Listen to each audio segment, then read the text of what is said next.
Last night I attended a critical race theory seminar or presentation that I received a postcard in the mail for. After listening for about an hour, no North Dakota incidents were presented.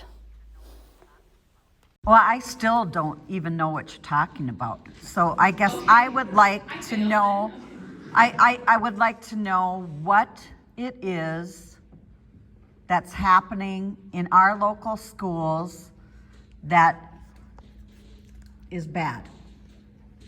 So our goal isn't to say that critical race theory is rampant across North Dakota's schools, because we're not fully in the schools and don't see everything that happens on a day-to-day basis.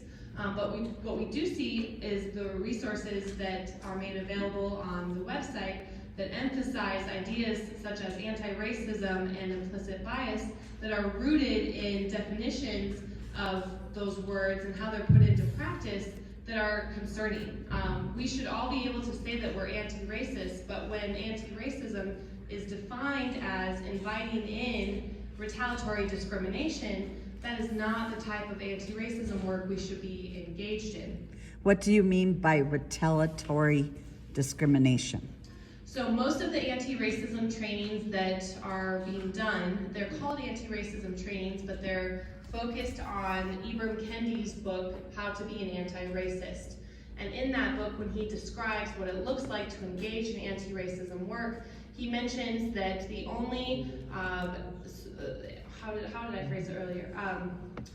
The solution to present or to past discrimination is present discrimination. The solution to present discrimination is future discrimination. So that's retaliatory. That you're engaging in discrimination on a cycle basis instead of, again, addressing what disparities you're trying to address and figuring out solutions specific to that disparity.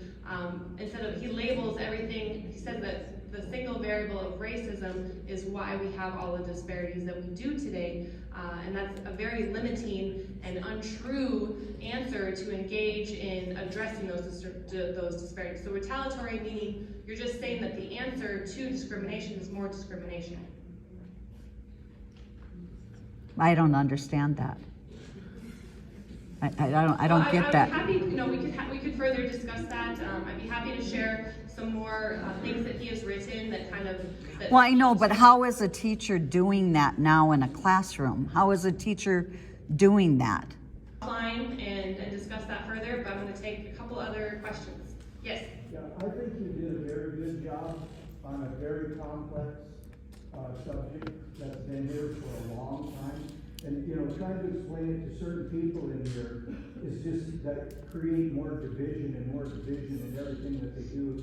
How can we, in this group right here, go to our school boards and get this, to make sure that this does not continue in North Dakota? I think that's why everybody's here, not these little arguments like that.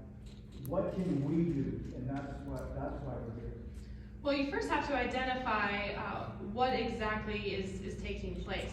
You first have to identify, is this a specific teacher who is pushing certain materials? Is this coming from the district level? Have those conversations to seek to understand, is this a one-off lesson or that sort of thing?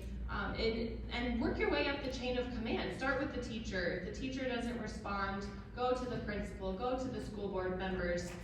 There have been parents across the country who have submitted letters to school board members saying, we want to encourage school board members to stand strong against divisive concepts. Some school board members have signed on to that letter.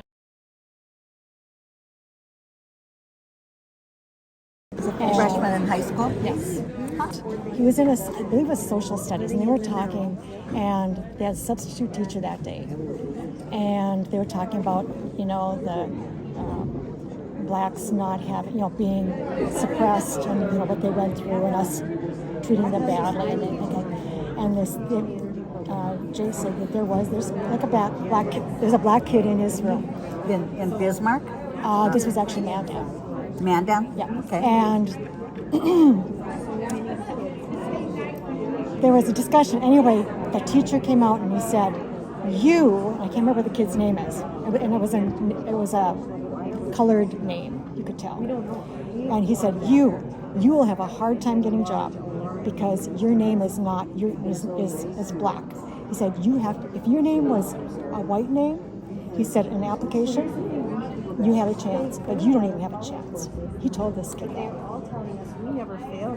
Well, what's wrong with that? He told the black kid he didn't have a chance?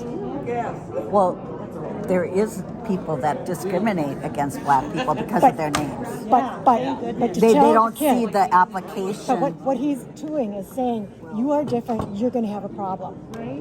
And that is not necessarily true. He's saying, because you are a color, this is what you're going to run into. It's like, Well, no. it depends on what context they had. So that is a reality. That So why isn't that fair to say to something? say you are going to have a problem. But you don't know how he said it. You I do weren't know. there. Because he told this kid, I want you to record this.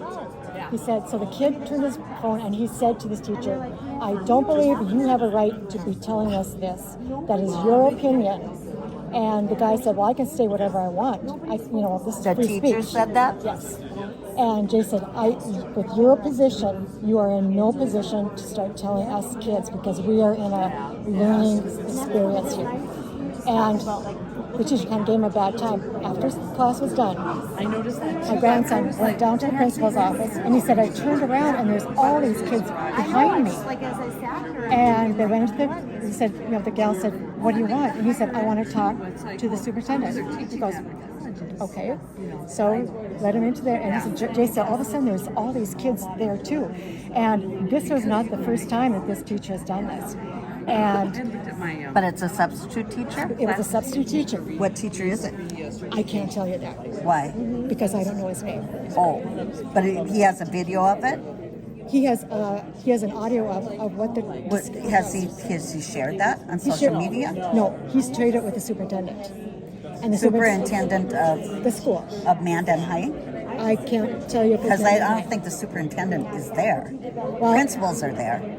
It was somebody that was it was either the principal or the superintendent. Anyway, afterwards, Jace went down and he went down to his regular, I think it was like some class, and he said the teacher was standing there. He said pretty soon, he said that all of a sudden I saw this principal or superintendent walk down to my class, and he was having a talk with this teacher, and then the teacher went back into the student study hall, and he was, saying, I think I should be able to say what I want to say no matter where I say it. And anyway, of course, my grandson heard this too. But then later on, the next day, of course, the superintendent or the substitute teacher was not there. Okay, and when the teacher heard about this, she was very upset. She said, that is not his place. That is not his place. That's not the direction I wanted this to go. And so what was your grandson's take on it? He was wrong. offended about it? By it? My grandson was not offended. He was offended he was calling him out because you're talking about you are this color, so you're going to have a problem. Instead of saying, we all work together. We do the things. Things are based on what we do. It's not what color we are. He was, trying that. And this teacher said, no, it's not. It's about your color. So you don't believe that people judge people by color of their skin? What I'm saying is this teacher was judging this kid by his color. This teacher was telling this kid by his color. And what did the kid say? The black kid? The kid just said oh. I mean, he was taking it in, like, oh, I guess we're going to have problems. Oh. How would they transition? What did the black kid say about it? That's what he said. He just said, oh, and Jace was very taken back that he put this kid down. Basically, he was putting him down. And Jace said, I have had enough. The groundwork. And the superintendent was very, anyway. But then, Well, and so I guess I would have to know the context of it because it depends on the teacher. The teacher could be even racist by saying what they said. that's my impression, that he was racist. And that and has pushing nothing her. to do with critical race theory. That just has to do with He was being separating. a racist. He was separating a racist, separating this person from this person. Yeah, but don't we do that in our political world?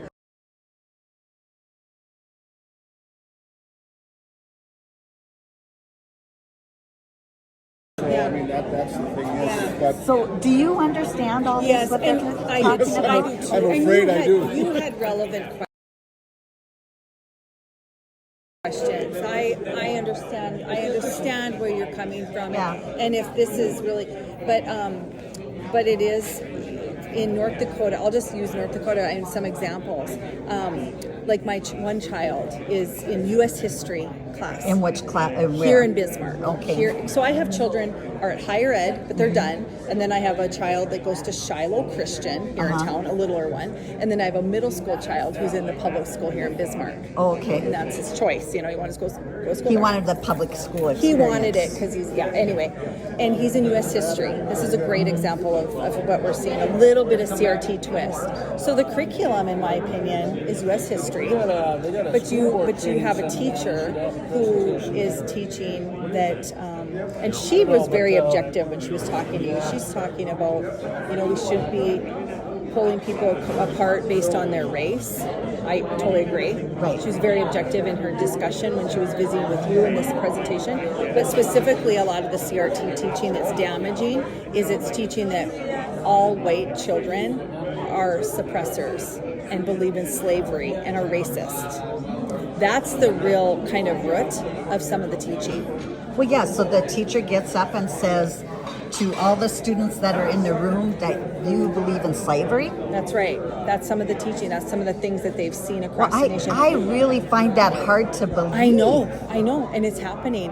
And then so your student, your Yep. son has told you that a teacher got up in front and said, and you believe in slavery.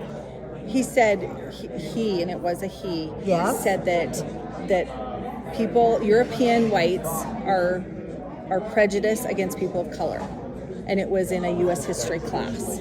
And so it was just Well, him. isn't that true? Not No. all people are prejudiced, Yeah, but yeah. there are people that are prejudiced. Well, yeah, there can be prejudice, and there can be people that are. I mean, I grew up I have Native in my family.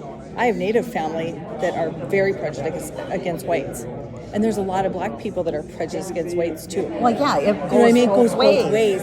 So here we're hearing this. It's almost like a reverse racism that's happening in the schools, and that's kind of what I don't think she really got into it. Do you know what I'm saying? She didn't get into it. Well, with I you. guess I would really need to see. And you do, that, and you have to. And that for me, happening. I know, and I wouldn't have believed I would not have believed it.